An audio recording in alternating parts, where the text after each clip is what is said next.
We are live. Welcome to the Second Chance Live series. I'm ready for y'all today because I already got warmed up. I went live this morning, talked about do not quit. If you didn't catch that, you can go watch the replay. It's still up on all social media channels and all that jazz. It's for people who are just having a rough time, feeling like your circumstances are causing you to think the terrible thought of quitting.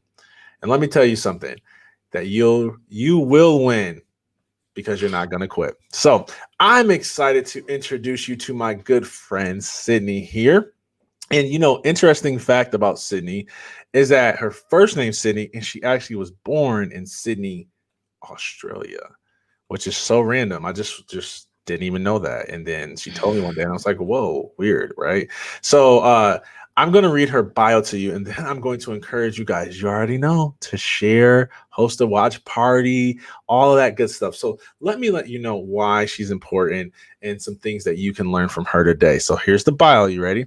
Sydney is a former Division I swimmer, communicator, content creator, and leader. Her time spent working as a publicist and managing multiple social media platforms, one of which is ours, has leveraged her to effectively reach a variety of people spanning across various stages in life. When not servicing people in retail and connecting with others via social media, Sydney enjoys working for Darryll, immersing herself in a variety of cultures by traveling the world. I squeezed that part in there about Darryll. But Sydney, I'm so excited. That's the official bio, but let me just tell you how Sydney and I met. And as you listen to this introduction, know that we're going to talk about her story of battling anxiety, her transition out of sports, some things that helped her be successful as an athlete, even though she went to the wrong school, and just some things that she's learned in helping athletes transition and just being a part of helping us really spread hope during this time of COVID and launch into this next season of our organization. So I want to encourage you now to host a watch party because we're going to be talking about all those things. So if you know anybody who wants to learn about transition, anxiety, or just hear something interesting this morning, you get to hear our conversation. So it's a perfect time to host a watch party. If you're watching on another platform, go ahead and click the share button. If you're watching the replay, you can still do both of those things. So, Sydney, one of the things that I enjoy most about you is your attitude, specifically your optimism. And I remember several conversations that you and I had, and you have an ability to see possibilities. And I really enjoy that about you. And I told you some personal things I can't share on the live, but you have really helped second chance athletes through a really tough time when COVID hit and we lost our ability to do in-person workshops and we lost revenue, and you came to the rescue. And I was introduced to Sydney through a mutual friend of ours, Ryan Shade, which that's a cool story, who has also been here since the beginning of this vision. Brandy Winans, who you guys heard from that we interviewed last week, introduced me to Ryan. And then through the series of events, Ryan introduced me to Sydney, and we sat down at Waffle House and we start talking about her transition and her interest in being involved with the organization. I was like, look, you can either be a little bit involved or you can just be all in. She went, she prayed about it, she came back. She said, I'm all in because you're amazing, Darryll. Well, I added the Darryll part in. But that's enough from me. Everybody wants to hear from you. Sydney, tell them a little bit more about yourself. Yeah, of course. Thanks for having me, first of all. Throwing in all those I love Darrylls, of course. So I swam at the University of Miami, go Canes, the right school, not the wrong school. Darryll. Bad start. So I knew that I wanted to swim in college, probably in middle school. And I put all my energy, all my effort, all my focus into achieving that goal, which I did. I swam 4 years, had some ups and downs, faced some injuries. Multiple times I wanted to quit, push through. I don't regret any of that. And coming towards my senior year, I knew I had to start thinking about what I was going to do after college. my major was public relations. And really, the hardest thing for me was trying to find an internship, because just having no time to do swimming and an internship, I couldn't ever find one during the summers. So going into my second semester senior year, I landed an internship. So I was swimming, I was doing that, and I was still taking classes. I retired in February of 2019, so over a year ago. And in March, I landed a job, which, mind you, I wasn't swimming anymore, but I was still taking classes. For me, it was just the next right thing. I was like used to achieving, overachieving 24/7. And it was, what do I do next? I have to hit these goals. The next thing for me is to find a job, land a job, start making money, because that's what you're supposed to do when you're a college student and when you're about to graduate. So I started working at my job before I graduated in April. I was just all in. I was still taking classes. I had classes 2 nights a week, but I worked around that schedule. I graduated on a Saturday and I started full time on a Monday, and I took no time off. And that was just kind of like the metaphor of my life, no time off, because as an athlete, you literally have no time off, and especially like swimming. I don't know about football, not a real sport, but nobody buys that. No, I'm kidding. But swimming is a year-round sport. There literally is no off season. You have short course in the winter and you have long course in the summer. So I was used to having no time off, no vacations, nothing. And I felt like it was the right thing for me to do. Graduate, go straight into my job. And I would say in August of 2019, I started having these irrational fears, which I later found out was anxiety. I was having fears that I was going to be fired from my job. I was having fears that nothing that I was doing was good enough. It was right around my 90-day review. And prior to that, I had taken a trip to Australia for 2 weeks, which was my post-grad time off. I took a trip, and it was there that I realized this isn't fulfilling me. This isn't my passion. This isn't what I was feeling like I was called to do. So when I returned home, I knew that I had to go back to my job. I dreaded it. I just started having all these anxieties that I was going to get fired. I would show up to work every day, masking what I was feeling inside, performing my best, because that's what athletes are wired to do. And then I would get in my car at the end of the day and I would cry. And it was almost an everyday thing. I was like, I don't know how I still have tears left in my eyes. I feel like I'm going to have dry eye soon, because it's not possible for someone to cry this much. I just started having all these fears. I couldn't turn my mind off. It was like a constant mind race that was just looping. I would get in bed at night and I couldn't find the off switch. I had just no desire to do anything like I used to. I was living in Miami, so everyone knows that's the party central. That everyone would say, "Oh, you're young, you're living in Miami. This should be the time of your life." When in reality, I would go to work, I would come home, I would watch TV, I would go to bed, and then I would wake up and I would be upset that I was awake. It was just a constant battle. I wish that I could just hit that hibernation mode and just sleep in. And I finally got to the point where my anxiety caught me up to depression. Depression caught me up to, I wasn't having necessarily, I didn't want to commit suicide, but I was having thoughts of how much easier and better it would be if I were not alive. I wouldn't be having these massive anxiety attacks, and the anxiety that I was struggling with, it would be my off switch. So at that point, I decided it was best that I go see someone. I hit rock bottom, which, knowing now, it's best to see someone before you hit rock bottom. Mm-hmm. But I went and saw someone, and I remember I had to take an assessment to see if my feelings, if what I was going through lined up with what typically is anxiety. And it was hard for me to put into words what I was feeling, because I think that I've struggled with anxiety my whole life. But now that I look back, swimming was always my muse. It was always my outlet. It was what I could take my energy out on. And so I didn't really feel the effects outside of my sport. And when she handed me the assessment and I was going down the list of things, they were things like having no motivation, just little things like that. And I was like, whoa, this is exactly what I'm feeling right now. Like, I didn't know that this was actually a thing. Like, people go through this and these are exactly my feelings. So it was that point that I decided that I had to take my life into my own hands and decide where I wanted to go from there. I decided to quit my job because that was a main source of the anxiety for me. I decided to move home to be closer to my family and the support system that I needed.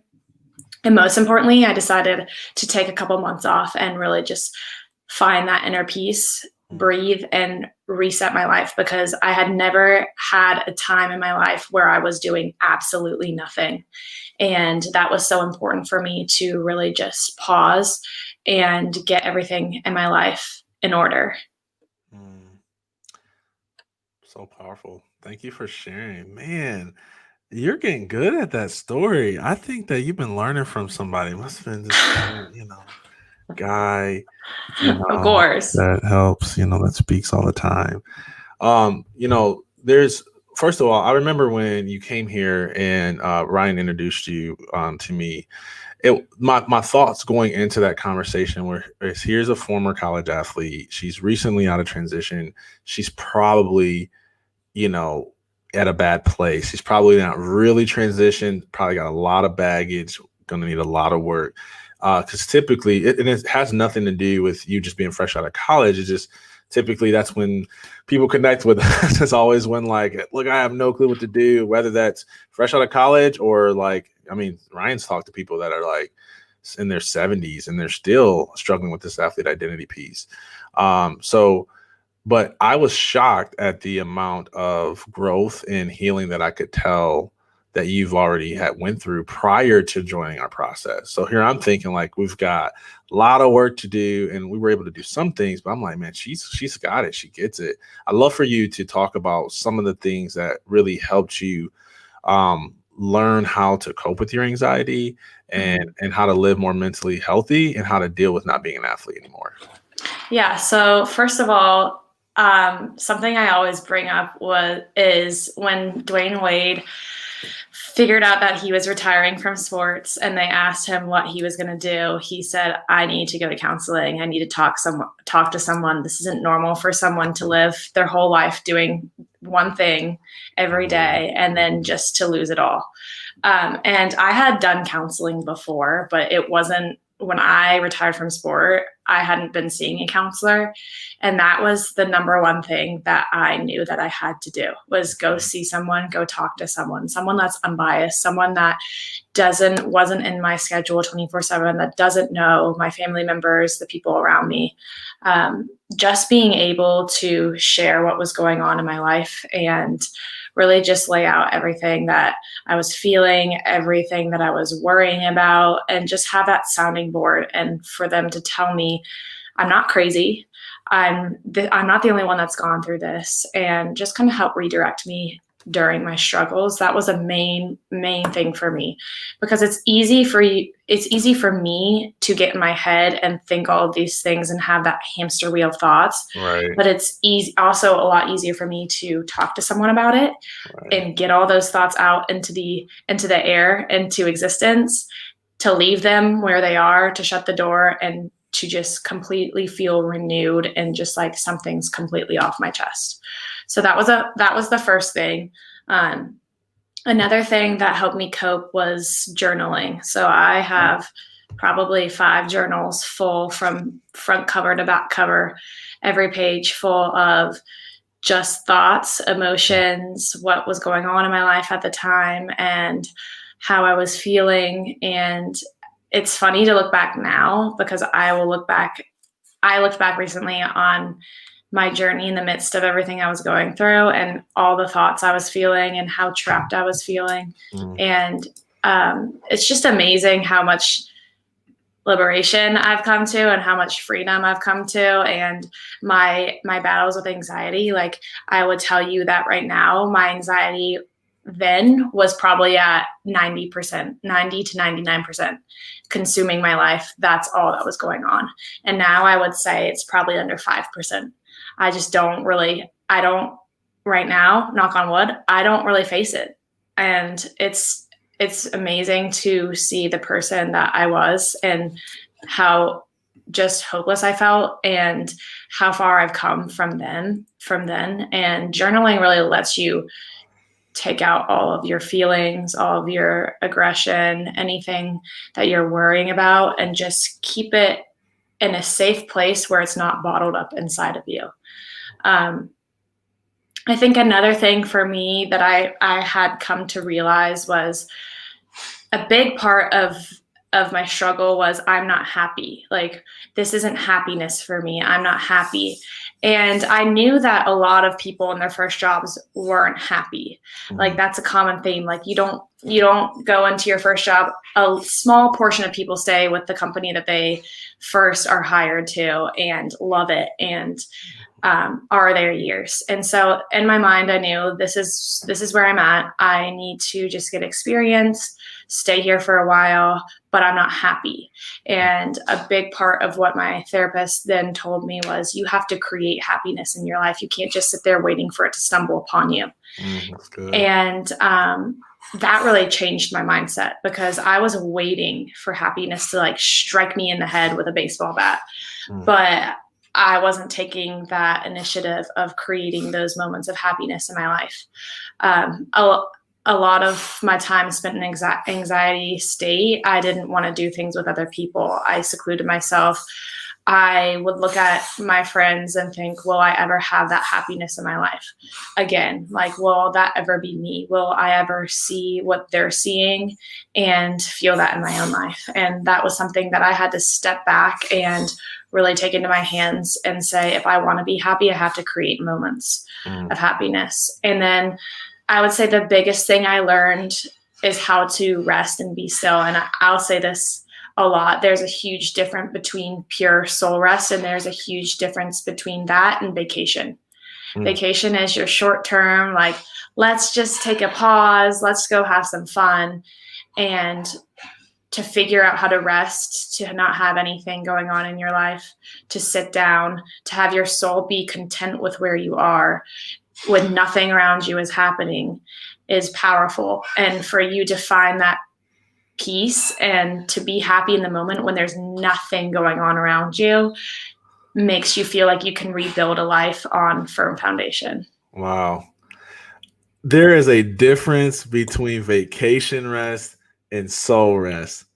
That gets the bell. That gets the bill. Yeah, that's what I'm talking about. Represent it. Oh, man. I love it. So good. And it's true. There is a huge difference. And the rest that you're describing is takes work to receive and to abide in. But you do carry that rest. And so excited about that.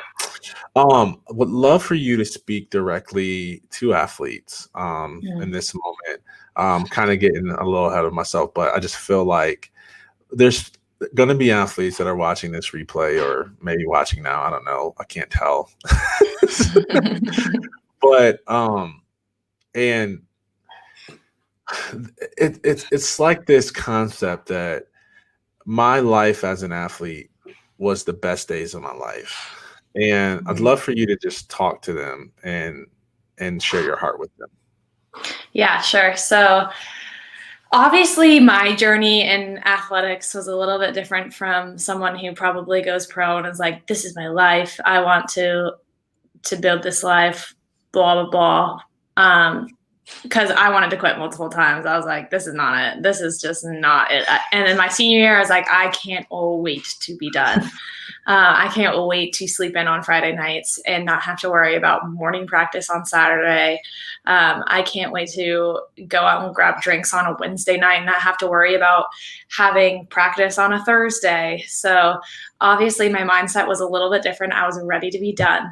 But yeah, when I look back on my college years, I think about how I was so mixed in with the athletes, the football players, how they were everything on campus, how they sat by the fountain, and like how they were the cool guys, and all the other Keep it coming. all the other students wanted to sit by the fountain with the athletes, and how they really just like, that's their status, that's their title. And I can see how hard it is to walk away from being the man. Even if you're riding the bench, no one really knows. Like, I know because I'm an athlete, and I know you don't see a minute of playing time, but all the other students on campus have no idea. You're just wearing that backpack that says you football or you soccer or you tennis, and they couldn't care less. They think that you're the man or the woman. And it's so hard to really transfer out of that mindset and then realize that, yeah, now I'm a 23-year-old professional working sales from 9 to 5, and I can't rest on the fact that I'm this professional athlete, or I'm this athlete and this big man on campus. Like, now you're a small man in the workforce. So yeah, it is hard. Like, the world's smallest man for some reason. I don't know why I had this visual, like just got this small, but that's how it feels. You're right. Yeah, no, that's how it feels, especially when it's heightened from being so cool and so big and so powerful. And then you're literally like, no one really knows your name. But I would say that there's so much hope. There's so many endless possibilities to your life that you can really create and you can define. I mean, when you're an athlete, that it's such limited power of what you can truly do. Your coach tells you what to do. Your coach tells you where to be. Your coach tells you how to be there, how to show up, what plays to run, how you should be performing. Your athletic advisors are telling you what grades you need to be pulling, what classes you need to be taking. And there's really little space for you to control in your life what freedom you want, because your life is 90% athletics, 10% free time, if that. This life outside of sports, you have 100% power of really taking in what you want to lay your life out to be. And there's so much freedom. The biggest word is freedom. And a lot of athletes, they don't see that when they first transition, because it's like, what do I do? Like, this is so weird to have all this time and not know, and not have someone tell me where to be and when to be there. But there's so much hope and so much power behind the fact that you really can create this second wave, this next step for your life. That was the slim 21, 22 years of college. I mean, if you go pro, probably capped at 30. That was 30 years of your life. That's not even a fraction. That's a small fraction of what your whole time of lifespan on earth is going to be. So it's really cool to think about in terms of, what do you want for the rest of your life, and how are you going to create it? Because you have the power to do whatever you want. And that's the amazing thing, is you don't have to be responsible, or you don't have to respond to anyone telling you what to do and where to be there. I mean, obviously you'll have a boss if you're working, but there's just so many endless possibilities that you don't have with being an athlete. And I would say, like, the world truly is your oyster. You have all of these amazing tools that you've learned while being an athlete. I mean, I think athletes are the most well-rounded people there possibly are, because you have so many experiences. You know what it takes to really get a job done. Go take that fire and that tenacity and go put it into your dreams. And if your dreams still surround maybe a profession in sports, go for it. But don't think that your life ends when your sport ends, because it doesn't. You start new. It's almost like you're reborn into this life of fulfilling whatever you really desire. So well said. I love it. And I always tell people that, I think one of the reasons why it's like perspective is so powerful, because for me, when I used to think like, oh man, I'm never gonna be somebody again. Like, my days of being the man is over, and nobody's gonna care about me when I'm not wearing a jersey and I'm not playing with star athletes and I'm not projected to go to the NFL. Like, nobody's gonna care. And then in retrospect, I know now that the future is always brighter than the past. And I say this because you take everything you learned and everything you are into the future with you. So there's no like subtraction. Like, even if bad things happen in your past, you take the lessons that you learned from that and you bring it into your future. So it always gets better. Like, it never gets worse. And so I just want to like encourage you, whether you're an athlete or you're just in a career transition, a relationship transition, a military transition, whatever. And you're just like, man, I don't know if the future's going to be worth it. I just want to tell you, like, yes, it is. You can create it because it comes from within. And it starts with actually believing that there is a brighter future. So, couple more questions for you, and then we'll let you go. I so appreciate your time today. If you're just now tuning in, we are interviewing Sydney from originally Sydney, Australia, in the hated Canes. And and she helps with social media at Second Chance Athlete. She's in the retail industry, and she's talking about her battle with anxiety, her expertise now in transition. And so just encourage you to share with people that you care about, that you love. Host a watch party. It helps us spread the word and create awareness. Okay, next question for you, my friend. So there was, I recall two moments. One was in the beginning and one was like a couple months ago where you had a decision, right? You could help us build, or you could just go do something else with your life, but you chose to help us build. And I'd love to know why. Because I believe in the mission. I mean, I believe that there are so many lost people that are transitioning out of sport that need help, that need a listening ear, really. And what I'm grateful for and what I've been provided for is a listening ear. And I know that there are so many out there that don't have that. And I think colleges do a very good job of setting you up as far as academic success and pointing you on your way to graduating and finding a job. But what they don't really do is tell you how hard it's going to be transitioning and setting your feet on ground and firm soil and really walking away from your sport mentally healed. I think that everyone needs someone to talk to and everyone needs someone to listen to. And I really believed in what Second Chance Athletes was doing and is doing. And I think that it's important that we give athletes someone to help push them towards success. And that success doesn't mean chasing another high, but that success means finding who they are and finding what lights their soul on fire and going and tackling that next step in their life. And there's a difference between chasing another high and finding out who you are. And so when I had that... Bell. Oh my gosh, this is Bell. The difference between chasing another high and finding out who you are. I love that. That sounds like something I said. Could have been. You're like planted in my brain now.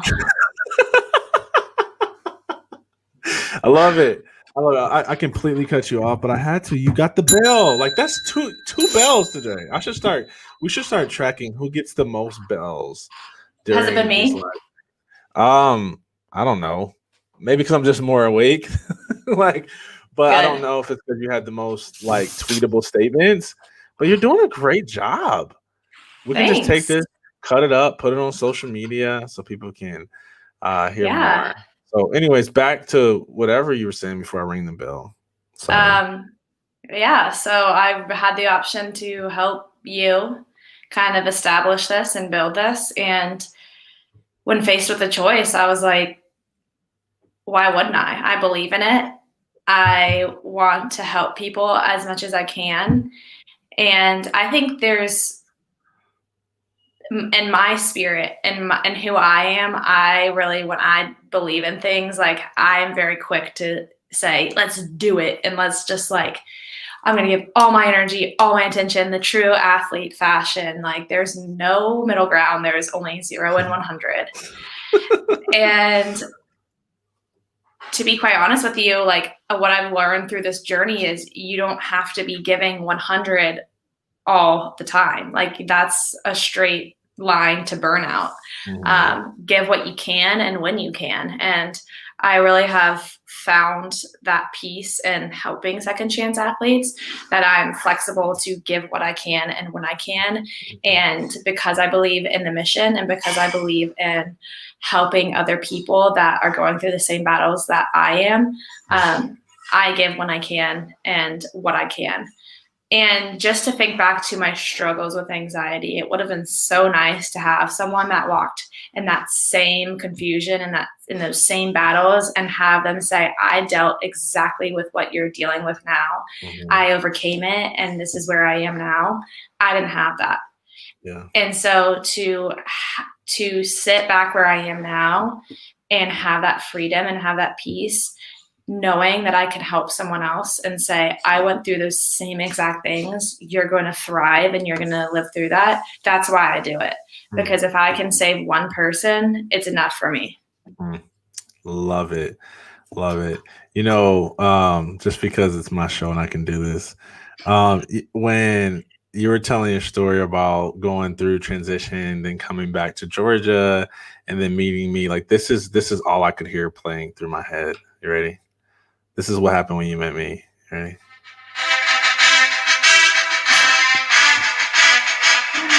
Oh my God.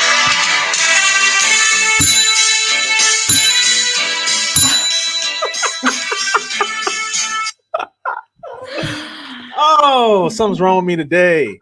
Yeah, something is wrong with you every day. Sydney, thank you so much for your time. You are a leader by example.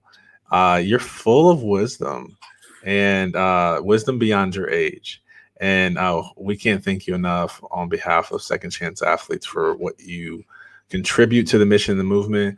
As a person who was labeled and diagnosed clinically depressed and is also a mental health advocate, thank you for being transparent about your battle with anxiety and giving really practical advice to help people move forward and to cope with that and to get to a healthier place. Not only was I surprised about your growth and your maturity level when I met you, I see so much more growth and maturity even now. Like you're growing light years. And so one day you'll catch me. Yeah, if you keep Rocky and hitting that bell, I'm gonna catch you real quick. But seriously though, that was a joke, everybody. Joke. I am proud of you though, and the growth is very sometimes when you're growing, like when you lift, you don't see the changes. It's like you're lifting, it's like, man, I don't, I look the same as I did yesterday. But then over time you look like, man, actually my legs are bigger. Well, I don't know, y'all probably had to get slimmer in sports, but we had to get bigger. So you look and it's like I'm more toned, I'm more fit, I got more endurance, and you notice over time the growth, and I can see that happening. So when you start to be able to see it, you know that there's a lot of work going on. So keep doing what you're doing, keep investing in your mental health, keep investing in your leadership. Can't wait to see what the future has in store for us. Any final thoughts you want to leave our listeners with? Just that you're never alone. You don't have to walk alone in your battles. It's okay to not be okay, but it's not okay to stay there. So there you go. Also, final note, Darryll knows nothing about swimming. I don't even know that he can swim a full lap. So I can swim a lap.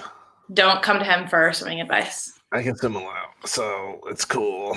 It's fine. Don't challenge. I bet you I could beat you. I bet you couldn't beat me. You want to bet? Yeah. All right, this is public. Everybody hears this. We want to bet. How much? Remember, I got long arms. Don't let it fool you. Just don't. That doesn't matter. I bet you do I bet you do doggy paddle. I'm like, oh, try me, Michael Phelps. That's what they called me in high Okay. school. Yeah, sure. I bet you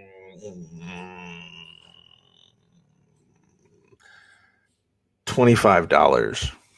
Okay. Then I'll Fair. beat you. And so just to be clear, a lap is down and back. Yeah, sure. Is that true?